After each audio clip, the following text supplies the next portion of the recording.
Do you ever open your mouth to speak English and suddenly forget every word? Or do you understand English videos, but feel nervous when it's your turn to talk? Maybe you practice in your head, but in real life, you become quiet. Or you tell yourself, my English is not good enough, right? Or maybe you wait for the perfect moment to start learning seriously. But the perfect moment never comes. Today, we are talking about something deeper than grammar.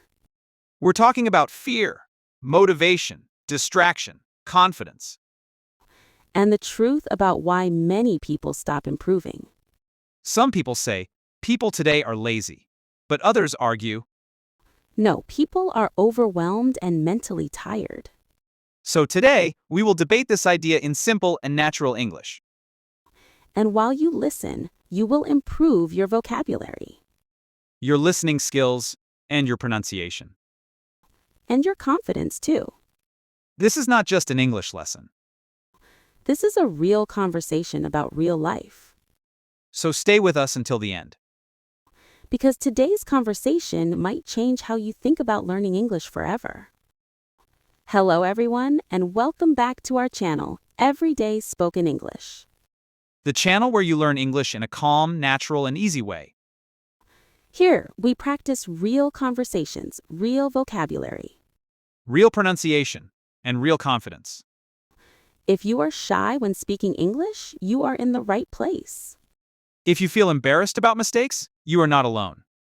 And if you want to speak English more naturally in daily life, We are here to help you step by step. learning English does not need to feel stressful. It can be simple, it can be fun. And it can become part of your daily life. So before we start, please subscribe to our channel. And like this video if you enjoy learning through conversation Every like and comment helps this channel grow. and helps more English learners feel confident speaking English. Also, tell us in the comments, what is the biggest mistake you make in English? Grammar mistakes? Pronunciation mistakes? Or maybe fear and overthinking? We read your comments every day. Okay, get comfortable. Relax your mind. And let's start today's conversation. So Paul, let me ask you something honestly. Okay, Why do so many people say they want to improve their lives, but never take action? because comfort is addictive, People want success. but they do not want discomfort. Interesting. Learning English is uncomfortable at first. That's true, you make mistakes, You speak slowly, sometimes very slowly. and people become impatient. So you think the problem is laziness? Partly, yes. But I think there is more to the story. Like what? I think many people are mentally exhausted. Explain that. Okay, imagine this. You wake up early, go to school or work. You deal with stress all day. You come home tired. Then you open social media. That sounds familiar. You see successful people everywhere. People with perfect bodies, perfect English. Perfect lives. At least that's what it looks like online. Right. Then your brain starts comparing. That comparison is dangerous Very dangerous. because suddenly your own progress feels small. Exactly. Even if you are improving. So instead of feeling motivated, you feel discouraged. And then you stop trying. That happens to many English learners. Especially beginners. Many beginners think I need perfect grammar before I speak. But that idea hurts progress. Exactly, because speaking is how you improve. Not silence. So let's break down that swimming analogy a bit more. You mentioned someone reading books about swimming but never getting in the water. It highlights the gap between theoretical knowledge and practical application, right? Exactly. Just like swimming, learning a language requires immersion. It's not enough to know the rules. You need to apply them in real conversations. If you don't practice speaking, those rules remain just that, rules. And this brings us to the mistake many learners make translating everything in their heads. Why is that such a barrier? Translating can severely slow down your speaking. When learners think in their native language, they do this mental gymnastics first, formulating a thought, then translating it, which adds significant time. Right, that's an interesting point. So, what's the solution here? How can learners avoid this trap? A great starting point is to encourage small English thoughts.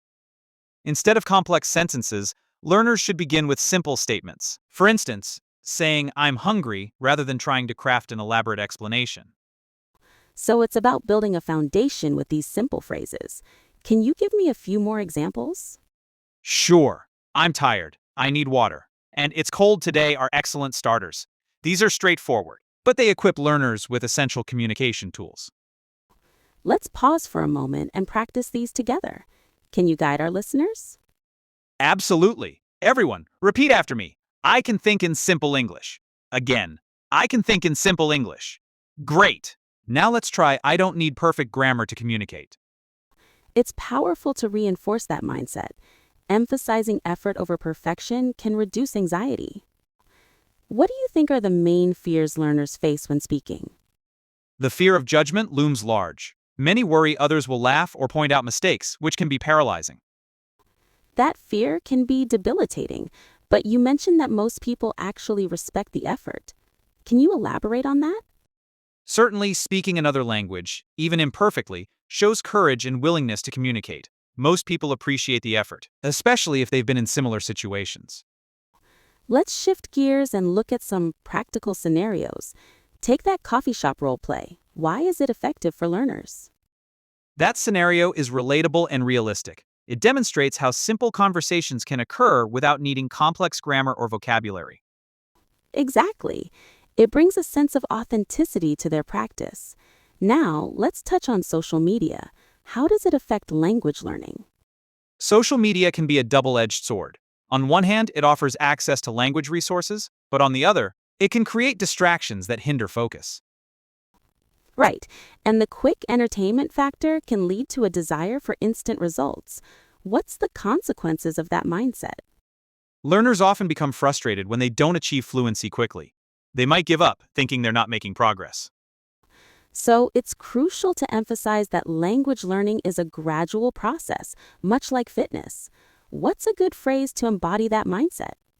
A helpful phrase is, I lost focus. It captures the essence of distraction, reminding learners they can always refocus. That's a great takeaway. Another could be, I'll try again. It emphasizes resilience, which is essential for language learners. Absolutely. It fosters a growth mindset. The journey of learning a language is filled with ups and downs, but persistence is key. And that's something we can all relate to. Let's wrap up this section by reminding listeners that slow progress is still progress. Yes, each small step contributes to their overall proficiency. Language learning is like building a muscle. It takes time and consistent effort. So that conversation really highlights the struggle many learners face when trying to incorporate language practice into their daily routines. Emily mentions feeling tired after work, which is something a lot of us can relate to. How important is it for learners to find that balance between daily responsibilities and language practice? It's crucial. The reality is motivation can ebb and flow. Acknowledging that fatigue is natural helps learners be kinder to themselves. They should aim for consistent, small practices rather than marathon sessions, which can lead to burnout. Exactly, and that leads us to the concept of habits. Paul asks Emily if she wakes up early, and her response shows that forming a morning routine could be helpful for some learners. What are your thoughts on establishing routines for language practice? Routines are powerful. Consistency, even if it's just 10 minutes a day, can significantly improve language retention. When learners create specific times for practice, they form a habit, and over time, that consistency leads to greater proficiency. Paul mentions he checks his phone right away, which most of us do. It brings up this interesting point about distractions. How can learners mitigate those distractions to focus on language learning? Establishing a dedicated study space can really help. If learners can create an environment free from distractions like their phone or TV, it allows them to concentrate better. Even setting a timer for focused study can be beneficial. That's solid advice. And then there's the idea of small wins that Paul talks about. practicing for just 10 minutes can lead to feelings of accomplishment. Can you explain how those small wins help build motivation? Absolutely. Small wins create positive reinforcement. When learners successfully complete a practice session, their brain releases dopamine, creating a sense of satisfaction. This emotion can inspire them to continue, establishing a positive feedback loop. Interesting.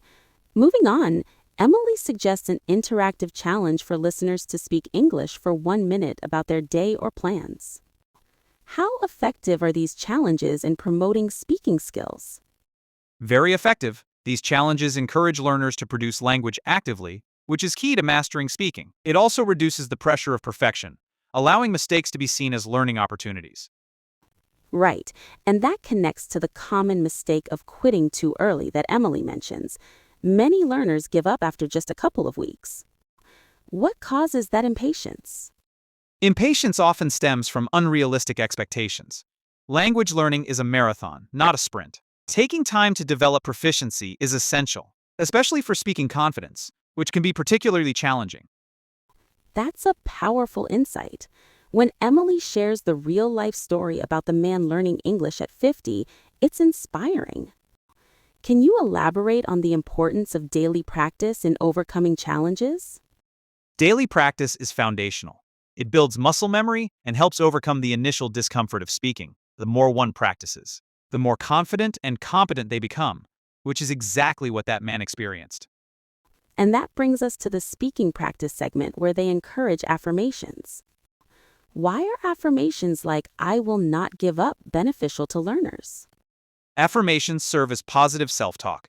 They help shift a learner's mindset from defeatism to empowerment. By repeatedly stating these affirmations, learners reinforce their belief in their ability to improve. There's also this discussion about comfort being dangerous, which is intriguing. Why do you think stepping out of comfort zones is essential for growth? Growth inherently requires discomfort. When learners push past their comfort zone, they expose themselves to new challenges. This is where true learning happens through trial, error, and the courage to keep going despite setbacks. And that's exactly what the mini role play illustrates, right? It's about encouraging each other to face fears. How can teamwork play a role in language learning? Teamwork can provide crucial support. When learners encourage one another, they create a safe space to practice. This collaborative environment can reduce anxiety and promote a stronger sense of community. So to recap, embracing daily practice, acknowledging small wins, and stepping out of comfort zones are vital strategies for language learners. Any final thoughts? Just that every learner's journey is unique. Passions and consistency are essential. Celebrate those small victories and keep pushing forward, even when it feels tough. Absolutely. Thank you for this deep dive into language learning strategies. It's clear that with the right mindset and practices, anyone can make progress. Thank you for having me. It's been a pleasure discussing these critical strategies. And thank you to our listeners for tuning in. Remember, every step you take matters, so keep practicing and don't give up.